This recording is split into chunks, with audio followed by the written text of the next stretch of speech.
अच्छा, ज्योतिष के अंदर 60-70% रेमेडी का पोर्शन है। हाँ। और 30% है गणना। गणना। तो अगर गणना कोई खींच खांच के कर भी लिया तो रेमेडी से प्रॉब्लम कैसे सॉल्व करेगा? कैसे सॉल्व करेगा? और जब तक कोई समस्या का समाधान नहीं होगा तो वो चाहे डॉक्टर हो या एस्ट्रोलॉजर हो, बेकार है। बेकार। अच्छा, आपके हिसाब देखिए, ये हॉरोस्कोप हम इस वजह से ले आए थे रोहित सरदाना। हाँ, ये हमारे पास में 1 साल पहले या कुछ महीनों पहले का एक मैसेज पड़ा हुआ था, हम देखे। कौन है रोहित सरदाना? ये रोहित सरदाना की हॉरोस्कोप है। रोहित सरदाना जो है वो जी टीवी और आज तक के न्यूज एंकर थे। हाँ, याद है आपको? हाँ, याद आ गया। इनकी डेथ हो गई थी। हाँ, हार्ट अटैक हो गया, है ना? तो गोरा था। हाँ, है ना? हाँ। और ज्यादा एज नहीं थी, कुछ 41-42 साल। हाँ, एज ज्यादा नहीं थी। हाँ। तो अब ये हॉरोस्कोप जरा देखिए कि अभी क्या होता है। जैसे कोई चैनल के ऊपर कोई एंकर दिख रहा है तो यहाँ से पब्लिक ये समझती है कि अच्छा पैसा कमा रहे हैं, अच्छा जीवन चल रहा है ना? वो मोटा भी नहीं था बहुत ज्यादा, तो ये लगता है कि सब ठीक चल रहा है और अचानक से हार्ट अटैक होता है, इंसान मर जाता है। तो हॉरोस्कोप के अंदर ऐसी कौन सी व्यवस्था होती है कि जिसको देखने के बाद, है ना, कम से कम लोग अपने हॉरोस्कोप में अंदाजा तो लगा ही सके, है ना, कि कहाँ कहाँ कौन कौन सी प्रॉब्लम आने वाली है। ये देखिए, रोहित सरदाना नाम है।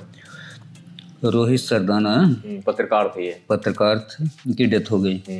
तो रोहित सरदाना की जन्म कुंडली सिंह लग्न है और वृश्चिक राशि है। सबसे पहले आयु की गणना करते हैं। लग्नेश सूर्य इनका स्थिर में है, अष्टमेश का गुरु स्थिर में है, अल्पायु हो गई, पहले ही तरह से अल्पायु है। लग्न स्थिर में है, चंद्रमा स्थिर में है, 2 तरह से अल्पायु हो गई। शनि चर में है, चंद्रमा स्थिर में है, मध्यायु हो गई।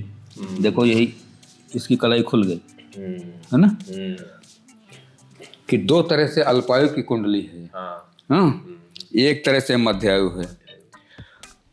तो इसीलिए इनकी डेथ 40-42 के आसपास हुई होगी, है ना? 41 साल के आसपास में होगी। हाँ। हम जब ये बना रहे थे हॉरोस्कोप तो हमको लग रहा था कि देखिए, कुंडली पहले ही इंडिकेशन दे देती है। हाँ। अगर इन्होंने कभी किसी अच्छे एस्ट्रोलॉजर को दिखाई हो, जो आयु की गणना करने में मास्टर हो, तो वो वहीं बता देता है, वहीं बता देता क्या प्रॉब्लम हो सकती है ना। तो 2 तरह से अल्पायु की कुंडली है। अब राजयोग वगैरह देख लीजिए। अब राजयोग देखो। तो लग्नेश सूर्य इनका 4थे घर में बैठा है, वृश्चिक राशि में। ये उच्चाभिलाषी है। मेष इसकी उच्च राशि है और 5 राशि पीछे वृश्चिक में बैठा। तो एक तो राजयोग ये बनेगा सीधा सीधा सूर्य का। पंचमेश गुरु इनका 4थे घर में बैठा है, नीचाभिलाषी, मकर इसकी नीच राशि है, 2 राशि पीछे वृश्चिक में बैठा। दूसरा राजयोग गुरु बनाएगा।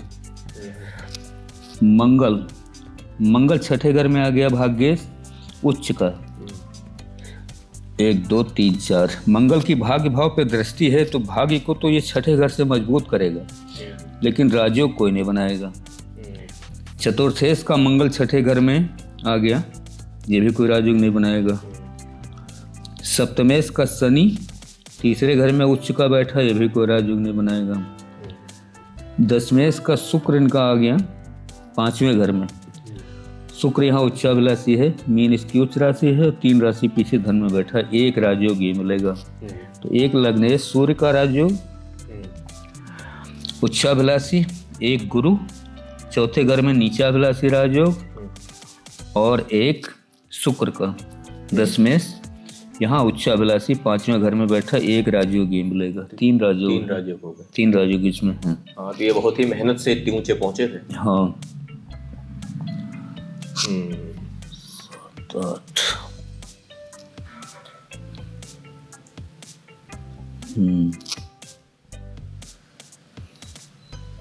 वो देखिए जरा इनकी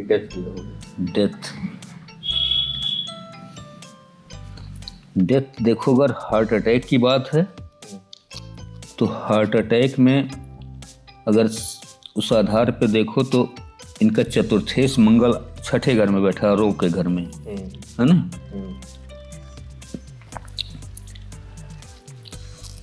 और यहाँ पे अगर दृष्टि लगाओ तो किसी ग्रह की कोई दृष्टि नहीं आ रही, है ना। अब इसमें अगर कहीं कोई सिस्टम बिगड़ा दिखता है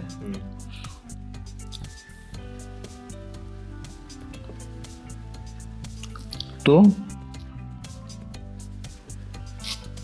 सूर्य चौथे भाव में, सूर्य चौथे भाव में है, लेकिन इस पे कोई दृष्टि तो आनी चाहिए किसी राहु शनि मंगल की, तभी तो हार्ट अटैक करेगा।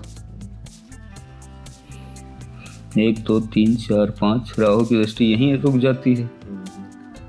शनि की भी दृष्टि मंगल पे नहीं आ रही, राहु की भी मंगल पे नहीं आ रही, चतुर्थेश पे। अच्छा, ये चौथे भाव में ग्रहण योग माना जाएगा सूर्य चंद्रमा? हाँ ये तो है, सूर्य चंद्रमा इकट्ठे हैं, चंद्रमा नीच में भी है चंद्रमा यहाँ पे। अच्छा, तो जैसे चूंकि बेभाव का मालिक है चंद्रमा, है ना, और बेभाव का मालिक अगर चौथे घर में नीच का पड़ा है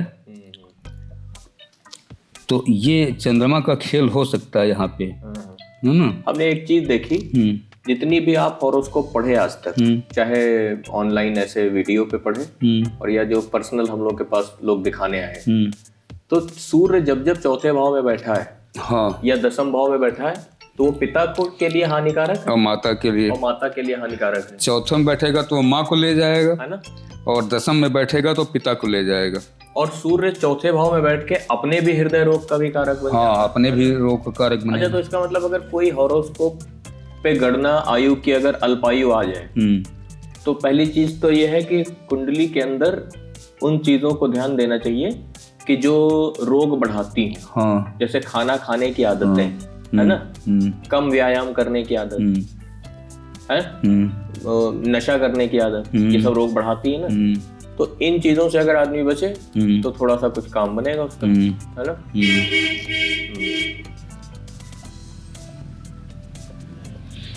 तो 2 तरह से अल्पायु है। हाँ, लेकिन इसमें क्या डेथ का जो कारण है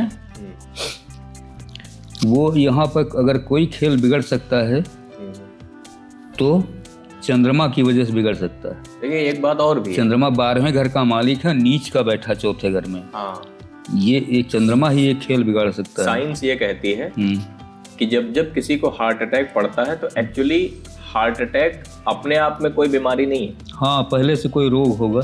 हार्ट अटैक तब पड़ता है जब हार्ट के पास उतनी कैपेसिटी नहीं रह जाती है कि वो पंप कर सके, वो कहीं ना कहीं ब्लॉकेज आ जाता है। तो अब जो ब्लॉकेज के कारण होते हैं, असली बीमारी वहां होती है।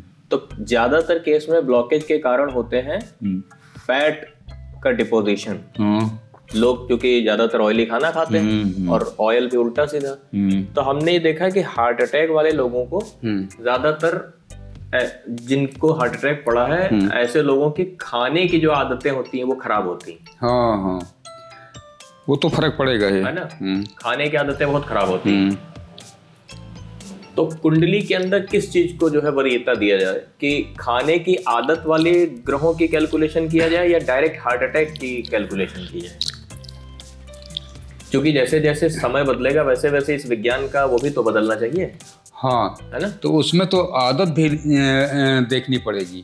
कुंडली के अंदर ये भी देखना पड़ेगा कि कौन कौन सी आदतें पड़ी हुई हैं। आदतें पड़ी हुई, क्योंकि अल्पायु दिख रही है, तो अल्पायु तो किसी भी कारण से हो सकती है ना, दुर्घटना भी हो सकती है, माइग्रेन से भी आदमी जा सकता है, और कोई भी चीज हो सकती है। लेकिन अच्छा, ये मतलब इस साइंस में एक मजा है, अगर किसी की कुंडली जब अल्पायु की दिख जाती है तो एक अजीब सा वो आता है, एड्रेनलिन रश आता है, कि ये लगता है कि ये तो पहले से जान। अब इसमें एक चीज देखो कमाल की है कि ये कुंडली अगर मरने से पहले भी मेरे पास आती तो भी 2 तरह से अल्पायु है। हाँ, वो तो है। तो हम तो क्लियर हो जाते कि अल्पायु है ये, कि ये 40 45 50 से ऊपर नहीं जाएगा आदमी, है ना, मैक्सिमम 50 तक जीवित रहेगा बस। तो उसमें कुछ जो प्रिकॉशन है वो तो लिए ही जा सकते हैं, खान पान के उपाय किए जा सकते हैं। हाँ, जो ज्योतिषीय उपाय हैं वो किए जा सकते हैं। रहन सहन या खान पान का जो स्तर है वो ठीक किया जा सकता उसको ठीक किया जा सकता है। है। बाकी मृत्यु से बचा नहीं जा सकता। हाँ हाँ, मृत्यु से बचा नहीं जा सकता। मतलब हॉरोस्कोप के अंदर जितनी कैलकुलेशन निकल के आ जाएगी उतनी कैलकुलेशन इंसान को भोगनी पड़ेगी। है? अब ये कितनी कमाल की साइंस है कि इसको कोई डॉक्टर देख कर नहीं बता सकता कि हाँ हाँ, इसकी उम्र कितनी है ना। हाँ सही बात है। कोई नहीं बता सकता। हाँ भाई, जब तक कोई समस्या आएगी तभी आदमी डॉक्टर के पास जाए। वो तो डॉक्टरों ने बता दिया हार्ट अटैक में डेथ हो गई, हाँ वो तो एक साइंटिफिक हो गया। ठीक है। लेकिन उसकी उम्र कितनी थी एक्चुअल में, हाँ, ये तो नहीं है है ना, ये किसी साइंस में दम नहीं है। ये देखो, ये कुंडली ये बताती है कि इस व्यक्ति की अधिकतम आयु 50 साल से ज्यादा नहीं थी। ठीक है। 50 के अंदर इसको जाना था। तो हमारे हिसाब से अगर किसी भी कुंडली में 2 तरीके से अल्पायु आ जाए तो उसको तो कैलकुलेशन करना ही व्यर्थ है। हाँ, तो क्या कैलकुलेशन करें? तो पहले हम कहाँ करते थे? हाँ, पहले करते ही नहीं थे। 2 तरह से अल्पायु देखिए, तो हमने कहा हटाओ इसको, आप कुंडली बंद कर देते। बहुत सारी चैनल के ऊपर कुंडलियां पड़ी हैं जिसमें 2 तरीके से अल्पायु थी और आपने कहा कि रहने दो ये सब, जब आयु अपनी हाँ जब क्रॉस कर जाएगी क्रॉस तब कर देखा जाएंगे इसी जाएगा। तरीके से, क्योंकि आयु का पूरा जो है वो परमात्मा के अधीन। ठीक है फिर, नहीं अंतर श्रृंगार की वियोग से संयोग की यात्रा में जो संचारी भाव चलता है वो अनाहत चक्र पर चोट करता है, उसे खोलकर मुक्त कर देता है। स्नायु तंत्र सजीव होकर ब्रह्मांड यानी पंचम तत्व में विलीन होने के लिए तत्पर हो जाता है। जिस शरीर में यह प्रक्रिया घटित होती है वो तत्काल अशरीरी हो जाता है। जो शरीर इस शरीर को देखता है वो शरीर अशरीरी की यात्रा में जाने को उमड़ने लगता है। ब्रह्मांड की आदि शक्ति जो मोह के प्रभाव में रहती है मुक्त हो जाती है और दोनों शरीर अशरीरी में संभोग कर लेते हैं। पर यह नारायण की स्थिति नहीं है। यह घटना मन के नियंत्रण में है। इसे ज्ञानी जान नहीं सकता, क्योंकि ज्ञानी मन के द्वारा छला हुआ एक नर या नारी है जो सुषुप्तावस्था में है। उसके जागने में बहुत समय है अभी। सच्चे गुरु का इंतजार और सच्ची मेहनत की कमी। सच्चा गुरु यदि मिल भी चुका हो फिर भी सच्ची मेहनत की कमी। गुरु सिर्फ चाबी देता है, अगर ताला खोलने की यादें अब चेतन में न पड़ी हूं तो चाबी एक खिलौना मात्र है। खेलो और छोड़ दो। भटको इस ब्रह्मांड में, यही तुम्हारी नियति है। भटको